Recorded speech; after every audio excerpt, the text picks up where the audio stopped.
হুজুরে বলছে আজকে তবারক দিব, এর লিগে এই যে এই মুসল্লি খুলি এখনো মসজিদে অবস্থান করতেছে।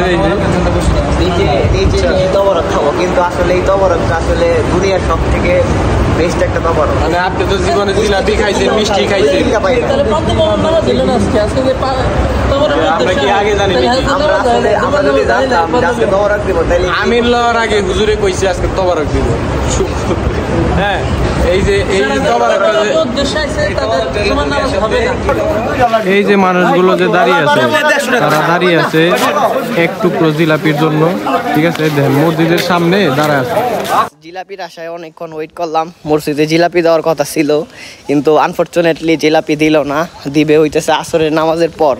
তো এই যে আমি আর মামু অনেকক্ষণ ওয়েট করছি এই স্কুল মাঠে দাঁড়ায়। এই হচ্ছে মসজিদ, এই যে মসজিদ। তো মসজিদের সামনে অনেকক্ষণ ওয়েট করলাম। খুব আশা প্রত্যাশা নিয়ে বসেছিলাম যে জিলাপি খাবো আজকে, অনেক দিন পর মসজিদের জিলাপি খাবো।